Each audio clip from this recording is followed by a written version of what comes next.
여러분 여러 책들 가운데에 사람의 관심을 끄는 책 제목이 있어요. 행복 애로의 길, 이런 책이 있습니다. 이 책을 쓴 분이 심리학자이고 상담가인 사람인데 네레모어라고 하는 분이 이 책을 썼거든요. 그 책에 이런 내용으로 멘트가 나오는데요. 사람들은 사랑을 찾기 위해서라면 지구 끝까지라도 가려고 한다. 왜냐하면 사랑은 행복한 삶의 기본적인 요소이기 때문이다. 이렇게 얘기를 했어요. 사람들 여러 번 상담을 해보고 또 만나서 이야기하고 사람의 심리를 관찰해 보니까 사람들의 마음속에 갈구하는 그 무엇인가 있는데 이 사랑에 대한 갈구가 있다는 거죠. 톨스토이라고 하는 유명한 그 문학가가 사람은 무엇으로 사는가라는 그 단편집에서 또 이런 글을 남겼습니다. 사람은 빵만 먹고 사는 것이 아니라 사랑을 먹고 산다. 사람들은 늘 마음속에 본능적으로 막연하게 사랑에 대한 기대와 갈망이 있습니다. 이 사랑의 대상을 찾아요. 뭔가 사랑을 받으려고 한단 말이죠. 내 가까이에 그 누군가 있기를 원하고 또 그 누군가가 나를 봐주기를 원할 뿐 아니라 나도 그 누군가에 대한 애틋한 그 마음을 표현하기를 원하지요. 그래서 서로 스킨십도 하게 되고 또 서로 가까이 있기도 하게 되는 것입니다. 이런 것들이 사람이 대상이 아닐 때, 사람이 그런 사람이 도무지 없을 때에 사람들은 짐승이라도 찾아서 사랑을 주고받을 때에 안심하고 만족하게 된다는 것입니다. 요즘에 여러분들 그 사회 현장을 보게 되면 그 사람들이 갈수록 이 짐승, 동물들에 대한 그 애정 표현들이 굉장히 강하게 나타나게 돼요. 애완동물 가운데 가장 많은 사랑을 받는 것이 개와 고양이입니다. 다양한 종류의 개를 기르고 또 고양이를 기르죠. 뭐 집사라 이런 표현까지 쓰고 있어요. 그런데 특별히 개들에 대한 애정은 남다릅니다. 왜 그토록 개를 사랑하느냐? 사람들이 공통적으로 하는 말이 아이고 개가 사람보다 10배는 낫습니다 이렇게 얘기해요. 왜냐하면 이 개는 먹이를 주는 주인에게는 절대로 대들지 않고요, 은혜를 배반하지도 않고요, 두들겨 맞아도 주인에게로 돌아오고요, 늘 주인의 충성을 하고요, 그 자리에서 주인을 지켜주고요, 또 주인의 말도 잘 따르고요. 그런데 사람들은 안 그런다는 것이죠. 아무리 잘해줘도 배반하고 은혜를 베풀어줘도 뒤통수치고. 그래서 개 같은 놈이라고 욕하지 말라요. 앞으로는 개 같은 님이라고 해야 된대요. 여러분, 앞으로 우리가 갈수록 사람들에게 정 떨어지게 되고 그리고 짐승들에게, 애완동물들에게 많은 관심을 가지게 될 것 같아요. 그래서 개와 함께 여행 가고 개와 함께 자고 개와 함께 먹고 개와 함께 돌아다닙니다. 그래서 버스라든가 기차라든가 비행기에도 개를 싣고 또 주인과 함께 여행을 떠나게 돼서 그 전에 개를 데리고 산책도 하고 목욕도 같이 하고요, 개가 먹는 음식에 굉장히 많은 신경을 쓰고요, 그래서 사료가 아니라 식탁을 준비하기 위해서 수퍼를 들락거리는 그런 모습을 보게 돼요. 그만큼 어떤 애완동물에 대한 관심이 지대해졌다는 것이죠. 관심과 애정이 거기에 많이 쏠리게 된다는 것입니다. 어린 아이를 기르기보다 개를 기르는 게 낫다 생각해서 부부들이 개를 기르는 그런 부부들이 또 많이 생겨나고 있어요. 저 팔당 쪽에 가다 보게 되면 카페 스토리라고 하는 대형 카페가 있습니다. 예전에 우리 그 강북 시찰회에서 목사님 모임에서 거기 한번 모인 적이 있거든요. 차도 있고 샐러드, 파스타, 스테이크, 피자, 그러니까 브런치를 같이 할 수 있을 뿐 아니라 다양한 음식을 먹을 수 있는 그런 대형 카페입니다. 갔다 본 다음에 참 좋다, 한번 갔으면 좋겠다라는 생각을 가지고 있다가 한두 해가 지났을까요? 또 몇 해가 지났는지 모르겠지만 가족과 함께 물의정원을 갔다 왔는지 아니면 두물머리를 갔다 왔는지 갔다 오다가 들려본 그런 기억이 있어요. 분위기 달라졌는데 새로운 메뉴 하나 딱 등장했습니다. 다른 음식들은 떡볶이가 17,000원, 찹스테이크가 28,000원, 피자는 30,000원, 샐러드가 20,000원, 이렇게 가격표가 붙어져 있는데 연어 스테이크 딱 등장을 했어요. 가격이 17,000원. 이야, 연어 스테이크 17,000원. 다른 그 메뉴에 비해서 되게 저렴한 가격입니다. 우리끼리 자리에 앉아가지고 얘기를 했어요. 야, 여기에 고기 좋아하지 않고 생선 좋아하시는 목사님 모시고 오게 되면 참 좋겠다, 분위기도 좋고 좋겠다. 그러던데 메뉴판을 자세히 들여다보니까요, 덕 베스트 메뉴 개 메뉴입니다. 그거 생각하지 않고 어른들 모셔와가지고 이거 연어 스테이크 시켜드렸으면 정말 기가 막힐 뻔했어요. 개밥 사드리고 망신당할 뻔했습니다. 개들이 호강하는 세대에 우리가 살고 있거든요. 왜 이렇게 싼 줄 아십니까? 사람을 겪어보니까 개만 못하다, 이제 그런 얘기를 하는 거죠. 그 전에 사람들에게 욕할 때 개자 붙이면 다 나쁜 욕이잖아요. 뭐 개자식, 개놈, 개년, 개스키 다 나쁜 욕인데요. 지금은 그만 못하는 사람 너무나 많다는 거죠. 사람을 보게 되니까 사랑을 주어도 이익과 필요에 따라 배신하고, 그래서 개놈이 아닌 개님이라 불러라 이렇게 얘기를 합니다. 그러나 아무리 그래도 우리가 이걸 알아야 될 것이 하나 있는데요. 사람 대접 못 받는 그런 사람일지라도, 사람 대접 못 받는 세상일지라도 하나님께서는 누굴 대상으로 사랑하시는가? 개를 대상으로 사랑하는 것이 아니라 사람을 사랑하십니다. 사람들은 자주 주님을 배반하고 불평을 많이 합니다. 내가 원하는 요구에 맞지 않게 되면 하나님 나한테 왜 이러십니까? 원망해요. 하나님 없다고 불평해요. 나를 안 돕는다고 하나님에 대한 실망을 쏟아 놓습니다. 그러나 우리가 아무리 그렇게 해도 하나님께서는 그래도 사람을 좋아하십니다. 뒤통수 맞고 배신당해도 하나님께 사람을 좋아하십니다. 그리고 사람이 오는 것을 좋아하시고 사람과 함께 하시는 것을 기뻐한다는 말이죠. 아무리 개팔자가 상팔자라고 해도 사람으로 사는 것이 진짜 행복한 것이에요. 사람으로 살아가는 것, 이 땅에 사람으로 태어난 것, 이것이 우리가 복이란 말이죠. 멍하고 태어나지 않고 음매하고 태어나지 않고 의행하고 사람으로 태어난 게 복이라 그 말이에요. 안산제일교회 그 부부교사 가운데 집사 부부가 계시는데요. 첫 딸을 낳았는데 전신마비예요. 부인인 그 집사님 박 집사라고 불리는데, 이분이 이제 교사 생활에 교직을 접고 집에서 딸을 돌보게 됩니다. 그렇게 돌본 세월이 27년 동안 그 세월이 흘렀기 때문에 아마 그 딸이 장애를 가지고 27년 동안 지난 것 같아요. 남편인 김 집사도 조기 은퇴한 이후에 하나님의 부르심을 받아 소천했습니다. 장애인인 큰딸과 건강한 두 아이를 양육하기 위해서 새벽에 일어나서 이분이 하는 것은 일단 신문 배달하고 우유를 배달해요. 그 다음에 돌아온 다음에 장애인 딸 대소변 봐줘야 됩니다. 자기 혼자 움직이지 못하니까요. 그리고 세면 시켜주고 밥 먹이고 나게 되면 온몸이 천근만근 된다 그래요. 이걸 누가 아느냐? 담임 목사님 이걸 아는 거예요. 목사님이 보다 못해가지고 당신 딸을 장애인 시설에 맡기라, 당신 죽는다, 이렇게 권했어요. 근데 박 집사님이 정색을 하고 난 그럴 수 없다는 거죠. 우리 딸 나만 보고 살고 있는데 놔둔 엄마 노릇하려고 새벽같이 일어나서 신문과 우유를 배달하는데 우리 서로 없으면 우리는 죽은 몸이에요. 사람들이 당신을 참 불행하게 본다. 아닙니다 목사님, 난 절대로 불행하지 않아요. 주변에 많은 분들이 이 집사님을 불행하다고 생각했어요. 그런데 이 집사님 자신은 나는 절대로 불행하다고 생각하지 않았어요. 왜? 하나님의 은혜와 사랑을 누리고 있고 내가 사랑할 수 있는 자식이 있는 것이 얼마나 행복한지 모릅니다. 이렇게 고백해가지고 목사님이 오히려 감동이 됐다, 이제 그런 글을 읽었습니다. 이 땅에 살면서 불행하다고 생각하는 사람들은 어떤 줄 아십니까? 물질적으로 여유롭지 못하고 내 건강하지도 못하고 또 많은 걸 소유하지도 못했고 누리지 못하는 내 처지가 한심하다, 자기 처지를 보면서 나는 불행하다라고 생각을 해요. 또 이런 분들이 나는 아무에게도 사랑받지를 못한다라고 생각을 해요. 그리고 사람이라는 건 사랑해봤자 소용없다, 사랑을 줘봤자 소용없다, 차라리 개나 고양이를 사랑하겠다. 근데 여러분, 자기가 행복하다고 생각하는 분들의 이야기를 들어보게 되면 자기는 많은 사랑을 받고 있다고 생각을 합니다. 실제로 살다 보면 가정에서, 직장에서 또 가까운 사람 통해 여러분들이 실망하게 될 때가 있고 상처받을 때가 있단 말이죠. 그리고 여러분들이 무시를 당하기도 해요. 기분 엄청나게 나쁘기도 하고 자존심 상하기도 하죠. 여러분들이 살아가는 환경이 최악의 조건일 수 있습니다. 그러나 하나님께서 사랑하신다는 그 사랑을 믿게 되면, 또 알게 되면 그 행복하게 되는 거예요. 하나님이 그럼에도 불구하고 나를 사랑하신다는 것을 깨닫게 되면 이 사람이 행복해지게 되고 기뻐지게 되고 삶의 의욕을 가지게 되는 것입니다. 소천하신, 돌아가신 그 전 포항제철 회장, 그 박태준 회장이요, 자기는 이렇게 생각했대. 나는 예수 없이도 살아도 살 수 있다.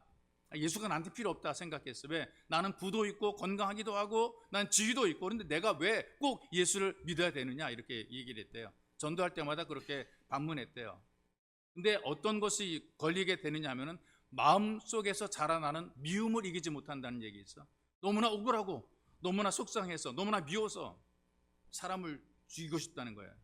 그런 마음 속에 드러나게 되는데 이 미움을 못 이겨서 마음이 병이 돼버리고 말았어요. 근데 딸이 먼저 예수를 믿게 됩니다. 그리고 딸의 안내를 받아서 교회에 가게 되었고 하나님 말씀을 듣게 됐어요. 말씀을 듣다 보게 되니까 마음도 평안해지게 되고 그리고 미움도 사라지게 되고 이제는 좀 행복해졌다라는 그런 고백을 했다는 것입니다. 여러분, 하나님께서는 때때로 직접 사랑을 깨닫게 만들어 주기도 하지만 여러분들의 주변에 사람들이 있습니다. 만나는 사람, 함께 사는 사람, 이 주변의 사람을 통해서 하나님께서 여러분들을 사랑하신다는 증거를 보여준단 말이죠. 어떤 누군가에게 상처를 받았어요. 충격을 받았어요. 그 때문에 속상합니다. 그런데 또 다른 주변의 다른 사람들이, 더 많은 사람들이 더 큰 위로와 더 큰 사랑을 베풀어서 격려해 주기 때문에 살만 나는 세상이 되는 것입니다. 여러분, 저도 하나님께서 보내주신 여러분을 통해서 위로와 격려를 많이 받습니다. 아무리 불행한 사람일지라도 하나님의 사랑, 하나님께서 이렇게 우리를 사랑한다는 이 하나님의 사랑을 알게 되면 그때부터 행복해지게 되고 행복을 고백하게 되는 것입니다. 예수님 때문에 행복합니다. 여러분들도 예수님 때문에 행복하시기를 주님의 이름으로 축복합니다. 예수님 때문에 행복한 이유가 있어요. 사랑을 통해서 우리를 회복시켜 주시기 때문에 우리가 행복합니다. 읽었던 1절의 말씀을 봅시다. 그 후에 예수께서 디베라 바다에서 또 제자들에게 자기를 나타내셨으니 나타내신 일이 이러하니라 그랬어요. 예수님께서 제자들이 있는 곳으로 가셔서 찾아가셔서 예수님 자신을 나타내 보여주었어요. 그래서 그 후에 어떤 때냐 하면은 부활하신 이후에 제자들이 예수를 버리고 도망간 그 후에 죽기까지 따르겠다고 말했던 베드로가 3번을 모른다고 부인한 이후에 약속하신 말씀대로 부활하셨음에도 불구하고 보여주었음에도 불구한 이후에 그래도 제자들은 신세 한탄을 하고 나 고기나 잡으러 고향에 가겠다라고 내려온 것이란 말이죠. 낙심한 제자, 배신한 제자를 찾아갔어요. 등 돌린 제자를 찾아갔어요. 뭐 했느냐? 너 왜 나를 떠나서 비난하거나 벌을 주거나 배신에 대해서 복수하려고 그러는 것이 아니고요. 다시 불러서 제자의 삶을 살아가도록 회복시켜 주시려고 찾아오신 것, 바로 이것이 예수님의 사랑입니다. 여러분과 제가 예수님의 사랑을 받고 살아갑니다. 여러분들이 예수를 찾은 것이 아니고요. 예수께서 여러분들을 찾아오신 것입니다. 여러분들이 자기 발로 교회 왔으니까 내가 교회 가는 거야 라고 생각하는데 아닙니다. 그 마음속에 예수님께서 여러분들의 마음의 문을 열어주시고 하나님의 집으로 인도해 오셨기 때문에 여러분들이 예배자가 된 것이 있어. 그래서 때로는 직접 예수님께서 우리를 찾아오셔서 감동을 주기도 하지만 사람을 통해서 여러분을 찾아오시는 겁니다. 찾아간다는 것이 어떤 것이냐면은 사랑이 거기부터 시작되기 때문에 그래요. 그래서 찾아오셔서 만나줍니다. 여러분, 낙심에 빠지거나 실망한 사람, 속상한 사람들은요 자기를 안 드러내려고 그러죠. 은둔하려고 그래요. 숨고 싶어집니다. 그런데 이렇게 잘못되고 실패하고 상처받은 사람들, 근데 주님이 찾아오셔서 위로하며 격려해 주시는 것이거든요. 그리고 또 이런 좀 아픔이 있습니다. 내가 실패해지게 되고 내가 불행해지게 되고 내가 다 잃어버리게 되면 사람들이 떠나갑니다. 가까이 있던 사람들이 떠나가 버린단 말이죠. 그런데 예수님 오히려 찾아오셔서 우리를 회복시켜 주는 거예요. 이런 모습이 말씀에 기록이 되어 있잖아요. 4절 5절을 통해서 주님의 모습을 한번 상상해 봅시다. 날이 새어갈 때 예수님께서 찾아오십니다. 그리고 바닷가에 섰는데 제자들이 예수님이신 것을 몰랐다 그랬어요. 예수님께서 직접 말씀하시죠. 너희에게 고기가 있느냐? 대답하되 없나이다. 이 과정을 상상하시면서 여러분들이 예수의 모습이 바로 여러분 자신이라고 한번 생각해 보세요. 사람들이 자기를 배신했어요. 여러분을 배신했어요. 그래도 마음속에 에이, 내가 사랑의 마음을 가지고 배신한 동료를 찾아가야지. 내가 토닥거려 줘야지.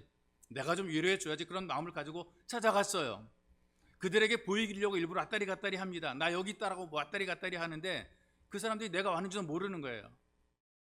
나는 그래도 사랑의 마음을 가지고 그들에게 가까이 가서 좀 뭔가 좀 해보려고 그러는데 눈앞에서 알짱알짱 왔다 갔다 그러는데 그들은 누가 왔다 갔다 하는지도 모르고 있단 말이죠. 자기 먹고 살려고 자기들 일만 하고 있어요. 이런 모습 볼 때 여러분 어떤 마음이 들까요? 얼마나 속상할까요? 아니 나는 그래도 나를 배반했지만 용서해주고 사랑의 마음을 찾아갔는데 나를 몰라주고 본척만 척하고 야씨 니네끼리 잘 먹고 잘 살아라. 잘 먹고 잘 살아 그 말이요. 욕인지 복인지 모르는 그런 말이거든요. 그 말을 던지고 돌아섰을 것 같아요. 근데 여러분 예수님 보십시다. 그런 제자들에게 말을 걸어주잖아요. 얘들아, 고기가 있느냐? 먼저 찾아와서 바라보시고 말 걸어주시고 일으켜 세워주지 않습니까?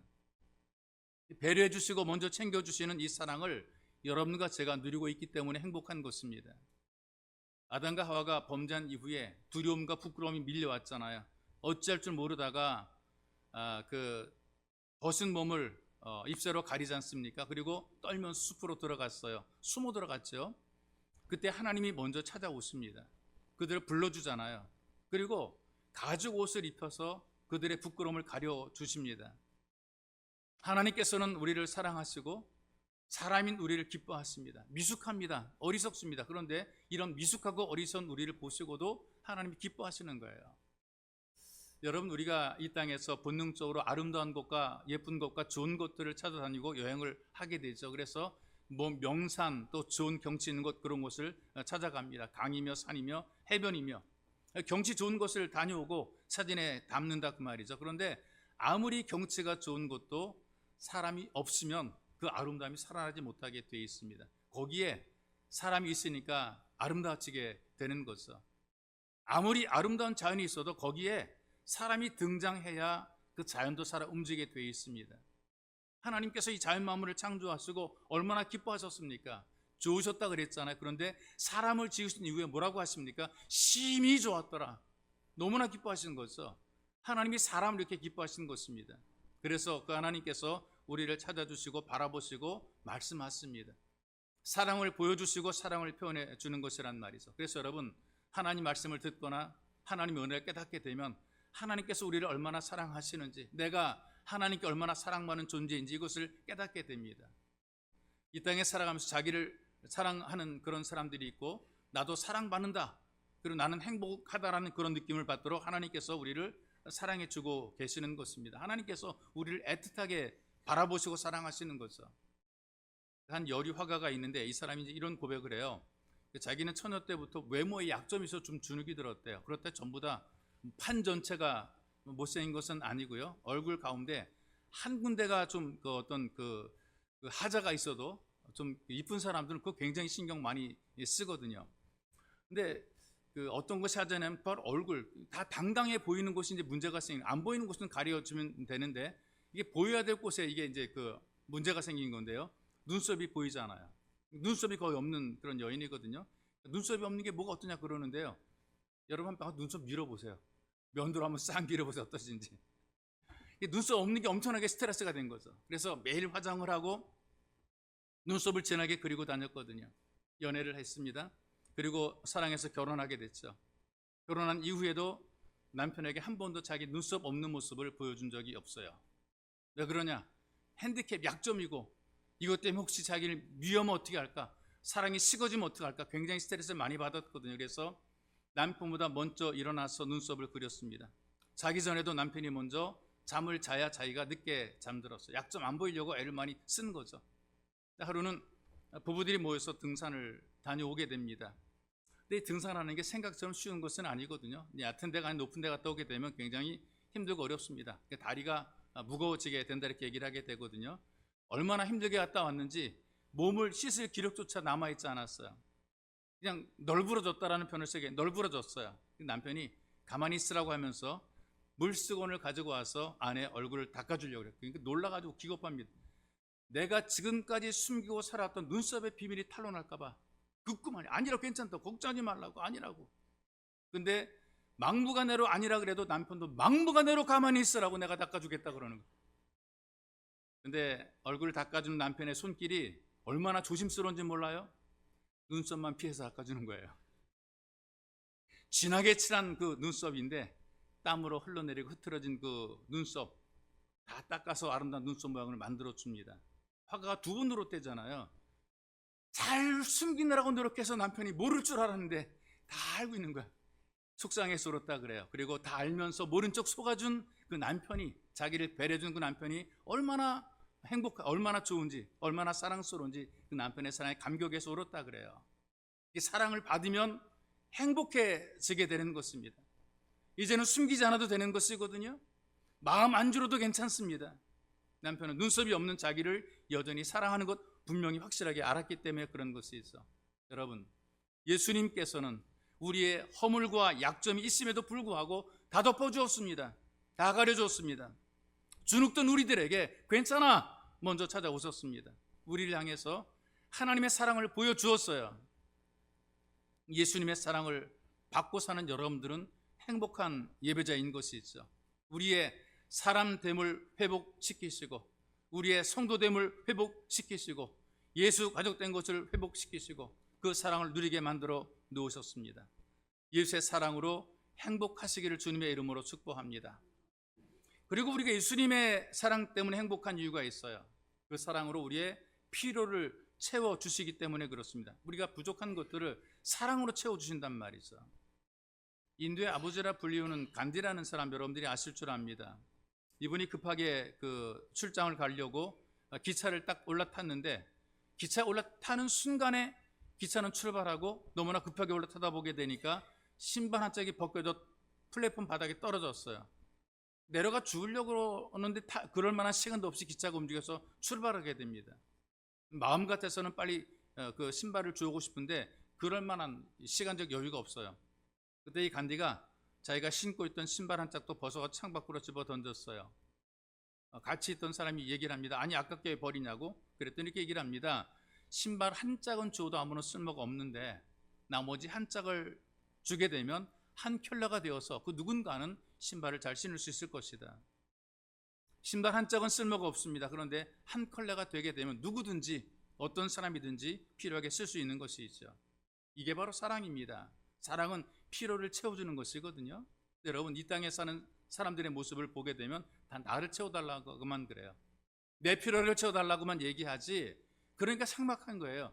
누군가의 필요를 좀 채워주려는 여유를 가지지 못하고 나를 좀 채워달라고만 요구만 계속하고 살아간단 말이에요. 그러니 세상이 삭막하게 되는 거죠.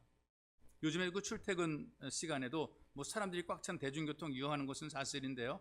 그런데 예전에 지금은 그래도 용이죠. 뭐 자가용 타고도 승용차 타고 가기도 하고 전철 있죠. 그다음에 버스 있죠. 그렇기 때문에 뭐 그렇게 예전처럼 막 콩나물 시루같이 빡빡하게 막 밀려서 타고 막 그런 경우는 없는 것 같아요. 근데 지하철도 없고 버스도 많지 않았던 그런 그 서울의 출퇴근 시간은 아침마다 이 참 버스 타는 거 전쟁이었어요. 오죽하면 버스마다 안내양이 있었잖아요. 안내양이 어떤 일 한 줄 아십니까? 사람 밀어넣는 일하는. 자기가 마지막에 타고 누군가를 잡아서 버스 안으로 사람을 자꾸 밀어넣게 되면 그 버스 기사는 밀어넣는 것을 밀러로 보고 차를 이렇게 한 바퀴 휘둘러가지고 사람을 아주 꽁꽁 아주 콩나물 막 집어넣는 그렇게 밀어넣어서 문 닫고 가게 하는 이제 그런 경험들 많이 하게 되는데요. 그런데 그만 좀 태우라고 소리 지르는 사람들, 저분 그만 좀 태우라고. 안내양이 그러는 것도 아니고요. 운전기사가 그러는 것도 아니고요. 그 다음에 안에 탄 사람이 그러는 것이 아니라 마지막에 올라탄 사람 마지막에 딱 올라타고 그만 좀 태우라고 빨리 가자고 그러는 거예요. 내 뒤에 있는 사람이 지각을 하던 말던 내가 탔으니까 출발. 그 뒤에 매달린 사람도요. 그 버스를 타야지만 지각하지 않게 되고 그 버스를 타야지만 그 출근하는데 정상적으로 출근하기 때문에 그렇게 붙잡고도 그 버스를 타라고 그러는 거죠.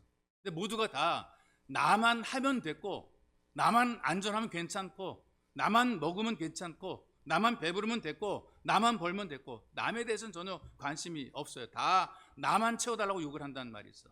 그런데 남의 필요를 채워줄 줄 아는 사람이 건강한 그리스도인이고 이런 사람이 행복한 삶을 살아가는 것입니다. 여러분 이 필요 채워준다는 것을 뭐 돈으로 물질로 채워주는 것 이것만 생각하는 것이 아니고요. 팔다리 불편합니까? 몸이 아파 누워 있습니까? 눈으로 하늘의 별까지 따줄 수 있는 것이 사랑이거든요. 저 별은 너의 별, 이 별은 나의 별 그러면서 이런 사랑의 마음을 가지는 사람이 행복한 사람입니다. 예수님께서 배신한 제자들에게 왜 기다리지 못하고 여기를 왔느냐고 따지지 않았거든요. 자기를 떠나 밤새도록 헛수고하고 있는 제자를 보면서 나 없이 너희들끼리 잘해보라고 벌어두지도 않았다 그 말이 있어. 필요를 채워주셨어요. 6절에 보니까 고기를 한 마리도 못 잡았거든요. 그물을 배 오른편에 던지라 그리하면 얻으리라 하신데 이에 던졌더니 고기가 많아 그물을 들 수 없더라. 그 물고기가 필요한 제자들에게 물고기를 잡을 수 있도록 필요를 채워주는 거예요. 9절에 보십시다. 육지에 올라보니 숯불이 있는데 그 위에 생선이 놓였고 떡도 있더라. 이 말씀이 어떤 내용이냐? 제자들의 필요한 것을 채우시는 모습이거든요. 자, 지금 밤새도록 애썼는데 물고기를 못 잡았어요.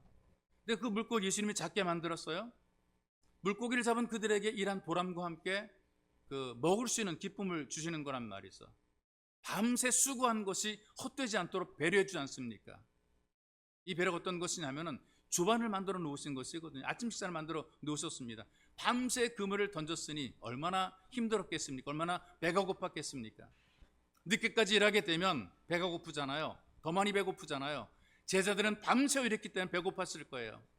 제자들이 요구하지 않았더라도 예수님께서는 그들의 필요를 알아서 채워주시지 않습니까? 나오는 시간에 맞춰서 불을 펴놓고 생선을 구워놓고 떡도 구워서 먹을 준비를 해주시는 것을 봅니다. 이렇게 여러분들을 향한 예수님의 배려가 있기에 여러분들이 행복한 예배자가 되는 것입니다. 성경에 쓰여진 그 단어 가운데에 온유라는 말이 있어. 온유하다, 온유라는 말이 있거든요. 일반적으로 온유라는 그 말은 길들여진다, 그런 의미를 가지고 있습니다. 그래서 모세는 이 세상의 모든 사람보다 온유했더라, 이렇게 얘기를 하는데 하나님 앞에 온전히 길들여졌다, 그런 의미를 가지고 있고, 제가 가장 애용하는 그리고 간절히 원하는 단어입니다. 하나님, 내가 온유하게 하나님의 손에 붙잡혀 길들여지게 도와달라고 기도를 해요. 야생동물들은 원래 제멋대로 사는 거친 어떤 풍습이 있단 말이죠. 근데 조련을 받게 되지 않습니까? 조련사가 데려다가 조련하게 되면 주인이 복종하잖아요. 호랑이도 사자도 코끼리도 이 조련사가 하는 대로 다 움직이는 모습을 보게 돼요. 서커스 가게 되면 이렇게 한단 말이죠. 내게 있는 그 모든 기질, 성격, 감정 내가 원하는 대로 쓰지 않고 주의 말씀을 따라, 예수의 말씀을 따라 쓰여지게 되는 것이 온유란 말이죠. 그래서 마음이 온유한 자는 복이 있다. 그러니까 하나님 앞에 길들여진 그 삶이, 그 마음이, 그 인생이 이 복이 있다, 그런 의미가 있는 거예요. 그런데 사랑장으로 알려진 고린도전서 13장 4절에 사랑은 온유하며, 그 말이 사랑은 온유하며. 근데 단어가 좀 달라요. 여기서의 온유의 의미는 피로를 채워준다, 그런 의미가 있어요. 사랑은 온유하며 사랑은 피로를 채워주며, 이렇게 해석이 되는 거란 말이죠. 피로를 채워주는 것이 사랑입니다. 그리고 이럴 때 우리가 행복해지게 되는 거예요. 그 갓난 아이들 보게 되면 말로 의사표현 못 하잖아요. 뭐줘 그런 말 못 하고, 그래서 보통 울잖아. 울음으로 표정으로 표현한단 말이죠. 익숙한 부모들, 익숙한 그 아이를 돌보는 분들을 보호자를 보게 되면 울을 때의 그 울음이 어떤 것을 필요로 하는지 알아서 잘 챙겨줍니다. 남들은 이해하지 못하는 울음인데, 그러나 보호자는 알아요. 엄마 아빠는 알아요. 아이를 돌보는 보호자는 그 울음이 어떤 울음인지 알아요. 이걸 모르는 사람들이 있단 말이죠. 아이가 울면 일반적으로 왜 우는가? 제 배가 고프구나. 그래서 아이에게 젖병을 물려주잖아요. 근데 그 아이들이 울면서 혓바닥으로 젖병 꼭지를 밀어내면서 울 때가 있어요. 보니까 그렇더라고요. 혓바닥으로 젖병 꼭지 밀어내요. 안 먹겠다는 거죠. 왜? 나 지금 배고픈 것이 아니라는 얘기예요. 그 뭐냐? 쌌으니까 갈아달라, 그 말이거든요. 요거를 아는 보호자들은 그때 기저귀를 갈아줍니다. 깔끔하게 산뜻하게 갈아준단 말이죠. 이제 그걸 경험한 다음에 또 이렇게 반응을 하죠. 아이가 울게 되면은 이제 얘가 쌌나 하고 기저귀를 풀어보게 되면 기저귀가 그대로 있어요. 멀쩡해요. 왜 그러냐? 이 졸리니까 재워달라고 우는 거거든요. 이때 알아서 잘 챙겨주는 것이 사랑입니다. 아이에 대한 애틋한 마음을 가진 부모들을 보게 되면 이럴 때에 짜증 부리지 않고 신경 내지 않고 자다가도 벌떡 일어나서 우는 아이를 돌봐주고 챙겨주는 거예요. 내가 피곤해 죽겠는데 아이가 울면 아이씨 왜 울어? 좀 조용 좀 해! 이렇게 하는 게 아니고요. 벌떡 일어나서 아이의 울음소리를 듣고 기저귀 갈아주고 젖병 물려주고 또는 토닥거려주고, 그렇게 한단 말이에요. 왜? 필요가 무엇인지 알기 때문에 이걸 채워주는 거, 이걸 온유라고 얘기를 하는 것이란 말이죠. 근데 사랑이 없으면 귀찮아합니다. 얘가 자꾸 왜 울지? 근데 피곤해 죽겠는데 그럼 물거나 말거나 그냥 내버려 둔단 말이에요. 방치를 한다, 그 말이죠. 근데 여러분, 어릴 때 정당한 필요를 체험받지 못하게 되면 이 정상적인 감정이 발달하지 못하게 돼 있어요. 이 감정 표현할 때에 이거를 부모들이, 보호자들이 챙겨주면은 애들이 정서적으로 발전하게 되는데, 울고불고 그래도 아무도 돌봐주지 않게 되면 그 인생 자체, 어떤 삶 자체, 그 감정 자체가 굉장히 메말라지게 됩니다. 기대감이 없이 인생을 살게 되죠. 나쁜 일 있으면 그렇게 살다 죽으면 되지, 그렇게 살아가요. 또 어차피 좋은 일이 없을 텐데 인생 즐기며 살면 되지, 막 살면 되지, 또 즐기면서 어떤 쾌락만 누리며 살아가는 그런 사람이 되는 거란 말이죠. 사람과 관계를 할 때도요, 관계가 원만하지 못한 거예요. 인격이나 성격 장애를 갖게 되는 거죠. 왜? 내가 사랑받지 못했거든요. 사랑받지 못한 존재로 여기는 거예요. 그래서 사람들을 적대적으로 대하고 친밀하게 대하지 못하는 거죠. 예수님께서는 우리를 사랑하셔서 우리의 필요를 채워주십니다. 모든 걸 채워주는 거예요. 오래전에 제가 부목사로 사역할 때에 청년들 지도합니다. 청년들이 이제 모여가지고 자기들끼리 기타 치고 찬양하고 막 그래요. 근데 그 찬양 가사 가운데 제가 잘 몰랐던 그 찬양 가사, 20대 초중반의 젊은이 청년들인데 막 박수치고 어깨 흔들고 그러면서 막 찬양하는데 가사가 상당히 귀에 들어와서 제가 그 곡은 못 익혔어도 가사는 익혔습니다. 우리 주님은 사랑의 주님, 나보다 나를 더 사랑하시는 주님, 그런 그 내용의 가사였던 것 같아요. 그 뒤도 뭐 있는데 제가 꽂혔던 그 가사의 내용은 우리 주님은 사랑의 주님, 나보다 나를 더 사랑하시는 주님. 주님께서, 예수님께서 여러분보다 여러분을 더 많이 사랑하시는 거예요. 챙겨주신단 말이죠. 이걸 깨닫고 믿게 될 때 사람이 행복해지게 되는 것입니다. 예전에 사용했던 인터넷 편지 글 가운데에 마음에 공감이 되는 글 하나가 있었어요. 녹슨 난로라고 하는 필명으로 활동하는 분의 글인데 제가 여러분들에게 소개해 드릴게요. 혼자라고 생각하지 말아요. 그대가 겪는 외로움이, 아픔이 얼마나 깊은지 헤아릴 수 없겠지만 상처투성이인 당신도 누군가에게 그리움이고 사랑입니다. 마음이 부서지고 깎여져서 다시 일어나고 싶지 않을 때도 어깨를 빌려줄 누군가 그대 곁에 있다는 것을 잊지 말아요. 슬픔도 아픔도 닳아지면 둥글게 되겠지요. 눈물도 맑게 투명하게 흐르겠지요. 그때가 되면 우리는 긴 말 대신 짧은 미소를 지을 수도 있을 거예요. 잊지 말아요.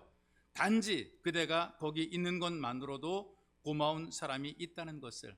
내가 여기 있는 것만으로도 고마워하는 사람이 있고, 내가 거기 있는 것만으로도 나를 사랑해주는 사람이 있고, 내가 거기 있어서 나에게 어깨를 기댈 수 있는 사람이 있고, 내가 거기 있으므로 내가 그에게 어깨를 기댈 수 있는 그런 사람도 있다는 것이란 말이 있어. 이 글을 읽으면서 나를 향하신 예수의 사랑을 생각해 보았어요. 나를 찾아 회복시켜 주시고, 나를 많이 배려해 주시고, 내 필요를 채워준 바로 그 예수님께서, 바로 예수님의 그 대상이, 사랑의 대상이 바로 내가 아닌가. 내가 예수님의 그림의 대상이고 내가 예수님의 사랑의 대상이라는 것입니다. 여러분들이 마찬가지입니다. 여러분들이 예수님의 사랑의 대상입니다. 여러분들이 예수님의 그림의 대상입니다. 그래서 예수님께서 여러분 부르신 것이란 말이죠. 마음이 부서져 일어나고 싶지 않을 때에 예수님께서 우리들에게 그 어깨를 빌려주십니다. 예수님에게 기댈 수 있도록 어깨를 빌려주는 거예요. 우리를 격려하는 거죠. 예수님께서는 우리가 예수님 앞에 있는 것만으로도 기뻐하는 거예요. 예배의 자리에 와서 있어주는 것만으로도 예수님은 우리를 기뻐하시는 것이란 말이 있어. 이렇게 우리를 생각하고 우리를 사랑해주고 우리를 배려하고 챙겨주는 예수님이 계시니까 우리가 행복한 것입니다. 여러분 현실 속에서 챙겨주는 사람이 없을 수 있고요, 배려해주는 사람이 없을 수도 있고요, 인정해주는 사람도 없고 좀 따뜻하게 여러분들을 배려해주고 챙겨주는 그런 사람이 없을 수 있습니다. 그래서 여러분들 가운데에 배려받지 못하고 챙김받지 못하고 인정받지 못할 수 있지요. 환경과 조건과 배경이 소유가 없기 때문에 무시를 당하기도 합니다. 그러나 불행한 삶처럼 보여도 하나님께서는, 바로 우리 주님 예수께서는 그런 여러분들을 사랑하십니다. 있는 것만으로도, 존재하는 것만으로도, 앞에 있는 것만으로도 사랑하십니다. 여러분을 사랑하시고 여러분들의 사람됨을 회복시켜 주시고 또 모든 필요를 채워주십니다. 이 하나님의 사랑으로 행복한 예배자가 되시기를 주님의 이름으로 축복합니다.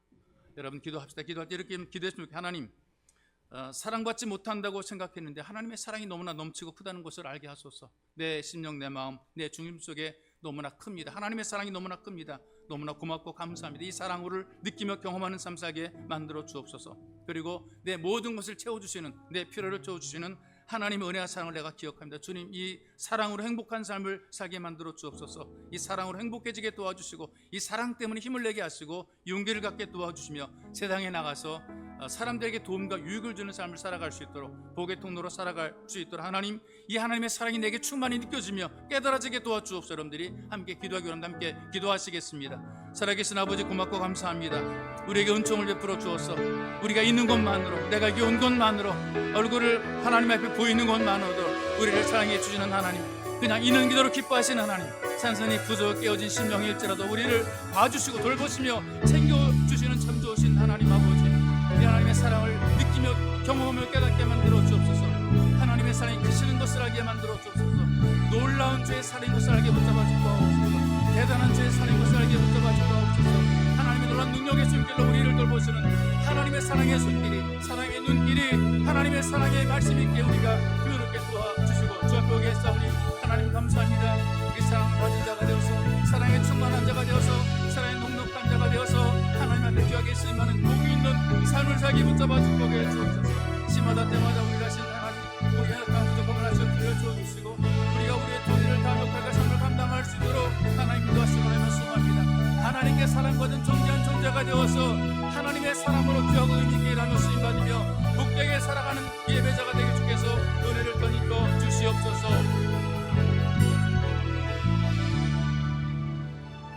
살아계신 아버지, 주께서 우리에게 은총과 사랑을 베풀어 주셔서 우리의 부족함과 연약함들을 회복하게 만들어 주시고 사람답게, 신앙인답게, 성도답게, 예수가족답게 살아갈 수 있도록 우리 인도하신 것 너무나 고맙고 감사합니다.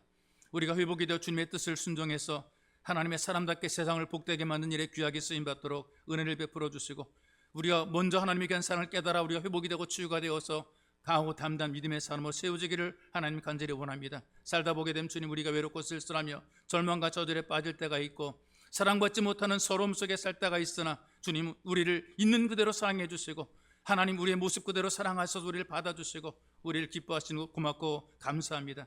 오직 우리가 주의 사랑을 힘입어 이 세상을 복되게 살아갈 수 있도록, 주의 사랑을 힘입어 세상을 이기는 삶을 살아갈 수 있도록, 주의 사랑을 힘입어 이 땅에서 우리의 연약함과 부족함들이 회복이 되고 치유가 되도록 주님께서 은혜를 베풀어 주옵소서.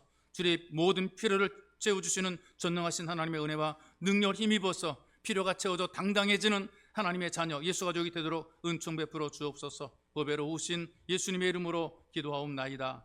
아멘.